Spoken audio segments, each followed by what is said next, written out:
Hi YouTube.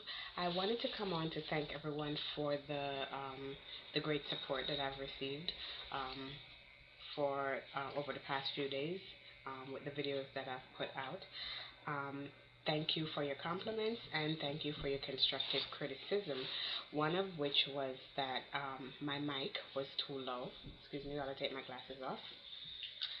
That my mic was too low, so I have gone ahead and turned up the mic, and I hope that solved the problem. If not, please let me know, and I will turn it up a little bit more. Um, I would like to go on record also as saying um, that I disagree with one or two individuals that thought that I resemble buckwheat, alfalfa, or kunta kente. I disagree totally, 100%. I don't think I resemble any of those guys. And I also disagree with my mom who says that I look like a little nappy headed kid. I disagree with that as well. Okay, so now that we have that out of the way, I totally disagree with all of that.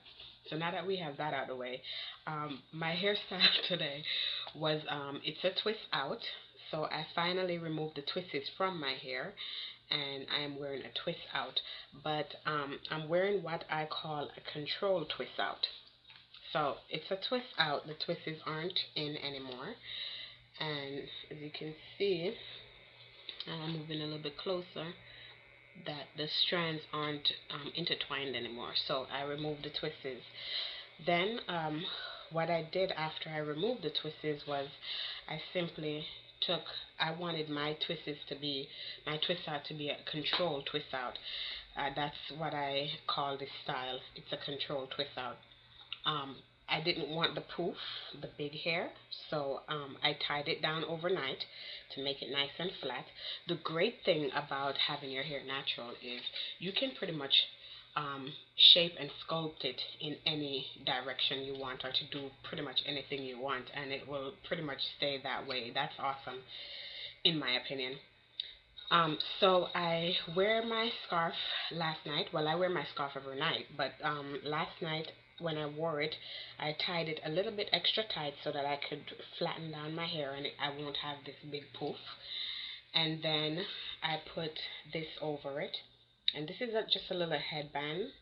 It's the one with the like meshes or holes in them. It's just, I got this at the beauty supply store. It's like $1 or maybe 99 cents. It's not expensive. And you can use any headband or anything like that to do this style. It's really simple. And I wanted a control look, as I stated. So I just put it on and I pull it back, a ways back, about a quarter of the way back from my forehead. And then what I did after that was I used a little comb to tease the top of the hair because I wanted a high look in the top. I don't have a mirror next to my computer, so I'm just kind of doing this um, the way I normally do it, and I'm not really having a great look at how it's looking.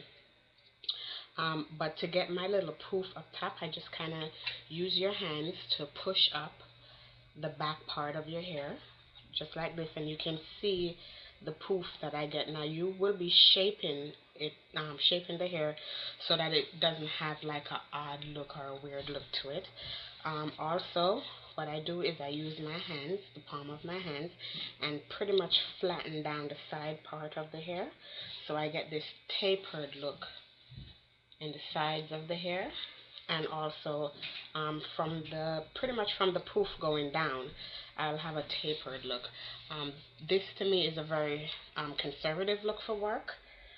You can also use a hairpins to pin down the side, but like I said, the natural hair is very versatile and you really don't need like a lot of tools to work with it.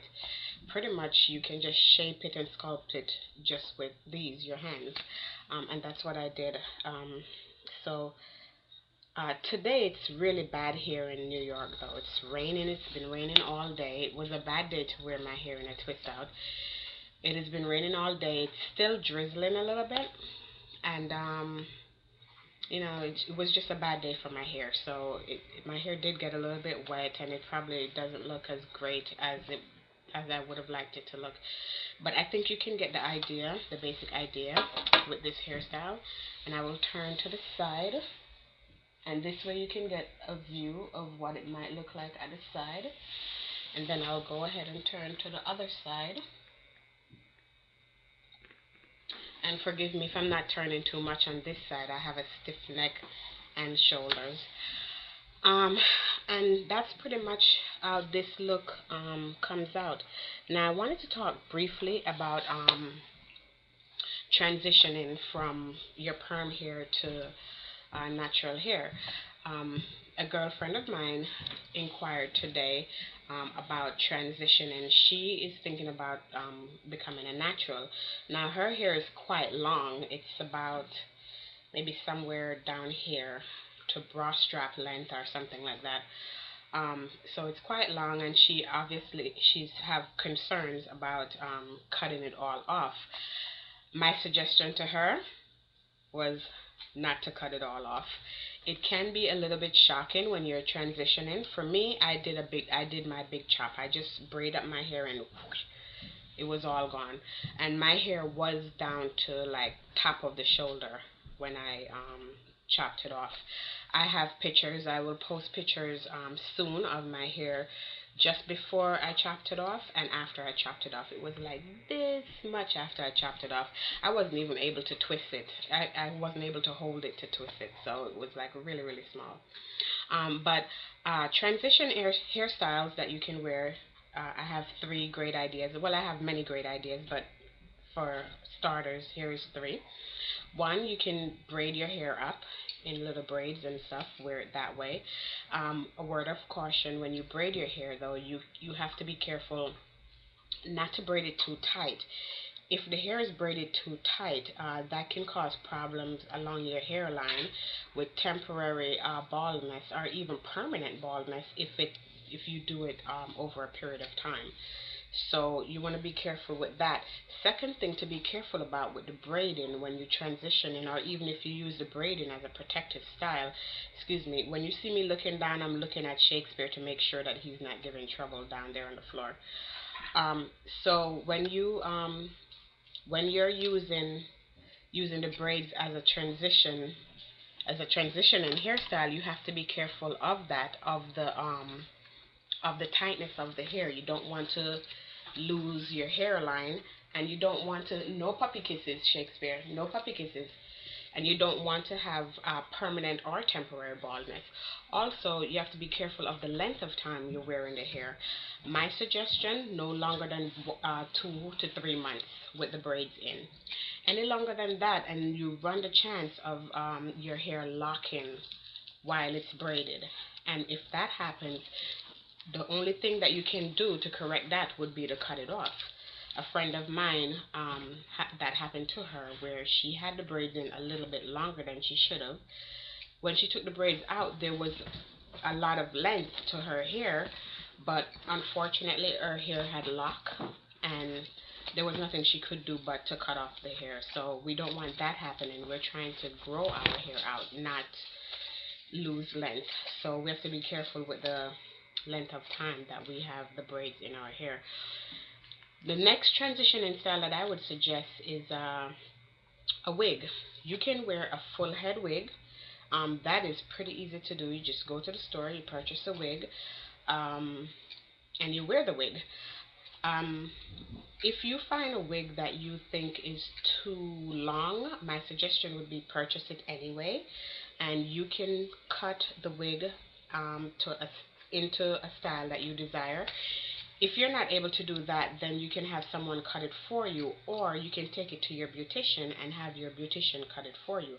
I would suggest that you wear the wig while she's cutting it. That way both you and the beautician are able to see the style, or how the wig is coming out, how the cut is coming out. Is it too short? Is the length right? Is styling right? And then there should be no problem. If the beautician is listening to you and listen to what you ask her for, there should be no problem with the outcome of the wig. And that's a great way to transition. Also, excuse me, also it's a great protective style. The next thing is a half wig, which is what I did. I did a half wig where about 75% of my head was covered, so about this much. And I think I stated in the other video that the front of my hair was the shortest. That's because it was the last part of my hair to go natural. And that's because I was perming, I was still perming the front of my hair in order to cover my half wig.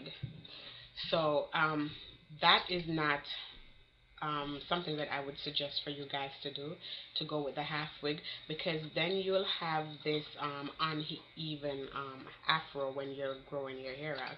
You'll have this uneven look, the uneven hair, where mine comes out where the front part is very short, not extremely short, but a lot shorter than the rest of the hair is.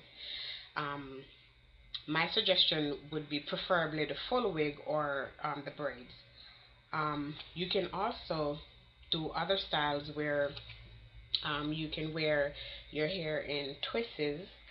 Um, if you don't cut off all of it and you leave a little bit of your perm ends on it still, you can do it in different styles where you wear it in twists, little twists in the front, maybe a bun in the back or something like that. Try to be creative with the hair. What I used to do is once my hair grew out a little bit to where I could twist it, and that took a few months, once I was able to twist it, I start wearing what I call a baby cap on the back. It's one of those beanie hats that just fits basically the crown of your head. So I used to put on my head and push it back a little bit, covering the back part of my hair. And the front I used to twist. I was able to get away with that at work. I know many of you might not be able to, so you might have to be a little bit more creative with what you do to your hair and how you do it with your hair. The next style I would suggest is a full head weave. Instead of the half head weave or the wig, go with a full head weave. With a full head weave, you are covering your entire head of hair. So the hairdresser will be braiding up, cornrowing your entire head of hair, and then sewing on the wig to it. A word of caution with that also is that on the inside of the wigs, it's very rough. There's a material in there that look like mesh or something like that that the wig is attached to. So when you're wearing your wig, you want to be sure that you're wearing a stocking cap on your hair first, and then the wig goes over the stocking cap. If not, then the wig itself can start to pull out your hair just a little bit at a time, you know. But still, hair loss is hair loss, and we're trying not to lose hair. We're trying to grow it out, not to lose anything. So those are a few of the transition styles that I suggest. The one that I suggested for my friend was because her hair was so long and she loved wearing her hair out. She's pretty much kind of like me in that way. I like my hair being out. I like being able to comb my hair ever so often, and that's why I did not transition with braids or even sewing hair. I wanted to wear the half head wig because I can take it off when I got home. My half head wig was not sewn in. It was more clipped in, and I could take it off when I got home. But my suggestion to her was to get her hair flat ironed ever so often, maybe once a month or once every 3.5 weeks or so. She can get her hair flat ironed, and that way it would appear as if her hair is permed through and through. Shakespeare, no. That way it appears as if our hair is permed all the way through, but it's not. A word of caution though, with the different texture hair, when you're transitioning and you transition with your perm hair along with the natural hair, where the two hair meet is a very weak point, and it's also the point where the hair could snap, pull apart quite easily. So that's something to be careful of also. Um, it's a great idea to flat iron the hair in transition, not flat iron too often because the heat is not very good for the hair. So you're not going to flat iron it too often. But also you want to be careful that when you're not flat ironing it as much, or even when you are, you just want to be careful of what's going on when the virgin hair and the perm hair meets, because that is a breaking point. And again, the idea here is to grow the hair, not have it breaking off. There is one tool that I use.